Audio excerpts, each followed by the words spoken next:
got a tip last night from my fence. Heartless Perry. A nobleman named Lord Julian had some sort of quarrel and showed up at a local inn well after nightfall and in a foul mood. He's carrying a velvet bag about the size of a man's fist, and it never leaves his sight. Sounds likely to be valuable, but I'll know for sure when I steal it from him. Perry sent over a floor plan of the place, the Blue Heron Inn. Finding his lordship won't be hard. His room number will be in the guest register, if I can get to the front desk to read it. The inn will have guards, but not as many as a private estate. That should make things easy, which is one of the reasons I'm willing to try it without knowing for sure what the take will be. Lord Julian is so protective of that bag. There's got to be something of value in it. Hello everyone, this is Bobbin Threadbare. Welcome to the tutorial mission. As you can see, there's already been some major changes, like how we don't get that special cutscene at the beginning of missions anymore. A shame, really. But on the plus side, we do get a few more full cutscenes than we would in the previous games. Now, starting out, you can see we don't have too much, although we still do have the eye, blackjack, dagger, and water arrows. Here are the loading screens. I intend to cut them out for the most part, but they have some interesting quotes. So, at first at least, I'll be showing a few of them off, so you can read them.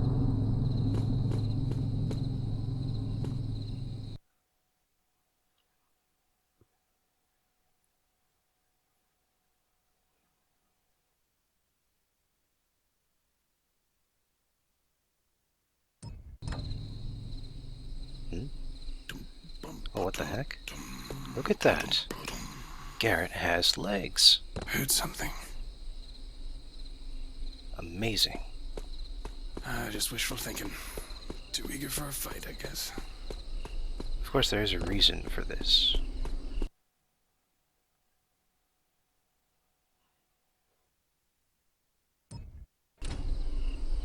You see, this game is only partially first-person game. You can also go to third-person mode.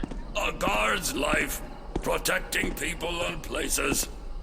Thought it would be more, I don't know, exciting. Oh, come on, Benny. You've been at this for years. You should know better by now. Anyway, yes, you can switch fairly easily between first and third person modes. I'll be sticking with first, naturally. But I will switch to third person mode for cinematic purposes. You may have also noticed that Garrett's false eye is glowing green. While that would normally be a hazard, I get the feeling that it's much like the glowing goggles that Sam Fisher has, in that they don't actually glow, it's just so you can pick your character out of the shadows. It's just too bad he doesn't have the glowing radio on his back, which Sam Fisher also had.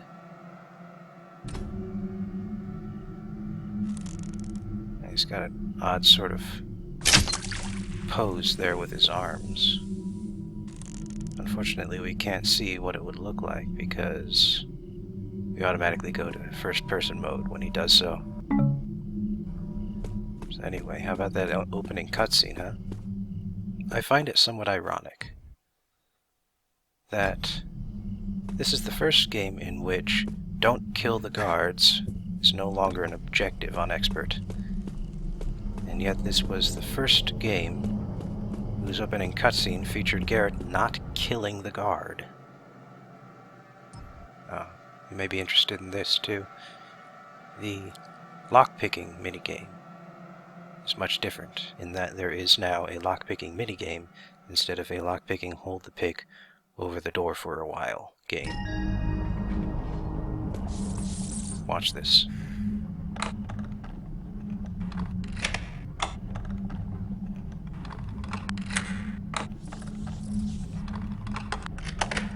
It's not too hard once you get the hang of it. For the most part, the sweet spot is one of the 8 cardinal directions. Oh, here's another interesting bit. Garrett sticks to ladders. Both been coming up and going down, so they are no longer a massive hazard. That's always a plus.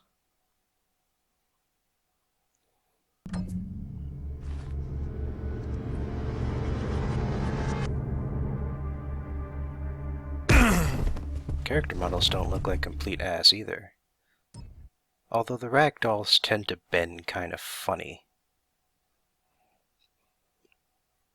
They're a little too eager to bend backwards at the back.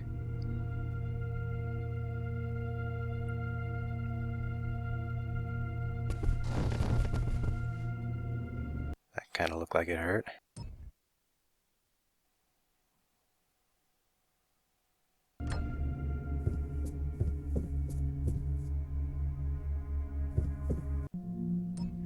Books are more or less the same, though, aside from the purple fog background.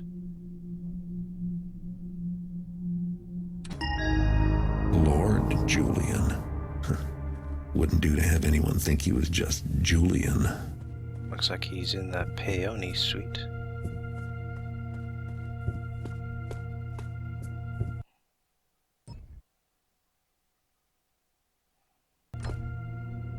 Fortunately, it looks like the Peony suite is the only one which we can see on the map. How fortunate.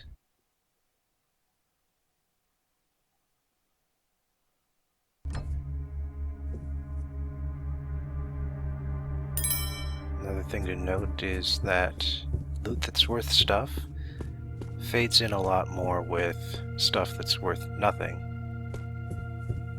And so to differentiate them, the stuff that's worth something has a tiny gleam to it to let you know that if you pick it up, it's added to your loot bag and not just something you have to drop. Now this special move is particularly special, mostly because it is the best defense against guards who are searching for you. If you're in the darkness against the wall, you're practically invisible. Too boring. Cracks! Not like any noise I ever heard. Oh, I've got a feeling that meant trouble. What's this one?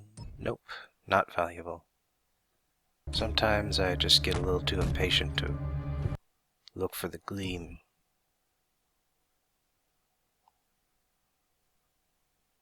Anyway, Lord Julian isn't here, so we gotta find out where he went. Ah, he's in the Lancaster room. Fortunately, that's also on the map. His lordship has gone for a walk. Can't have gone far. And here we can see what they do with the objective screen. Basically the same as before. Oh, and let's not forget to explore.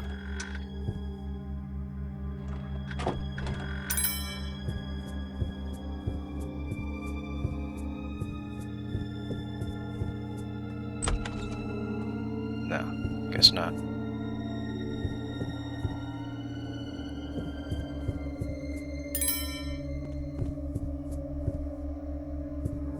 Lord Julian was right down here, and this room is a little more freeform than most of the others.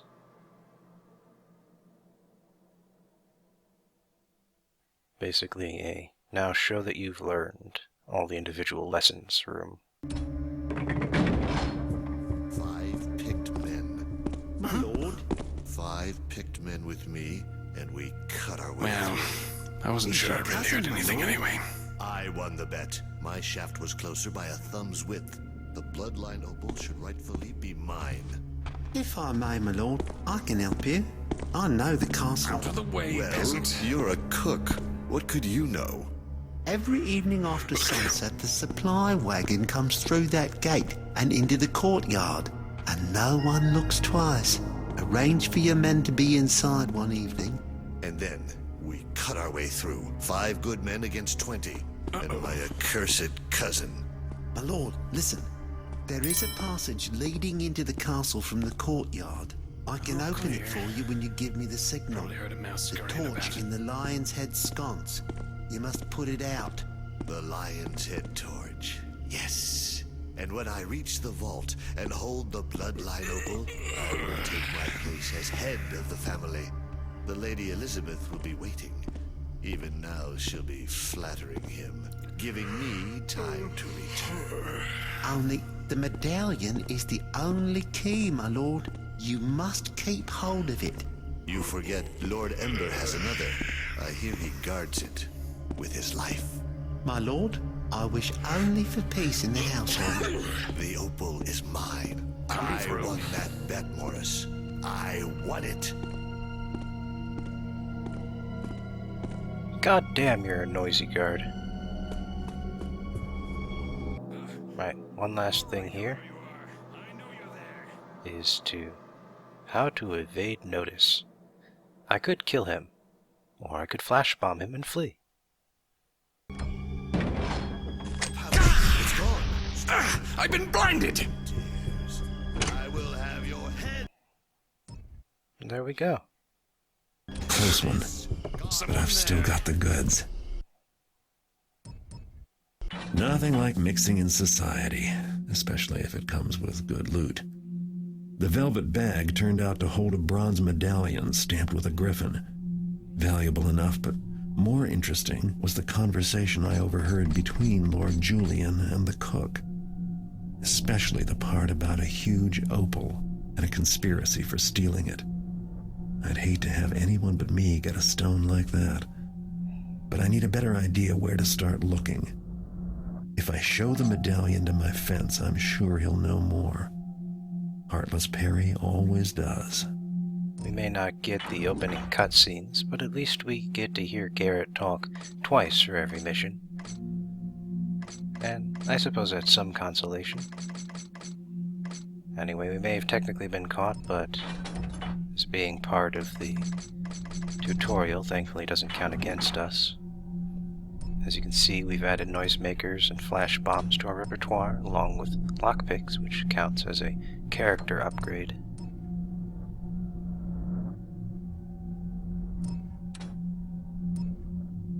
We can also check out our loot, our key items, look at the map again.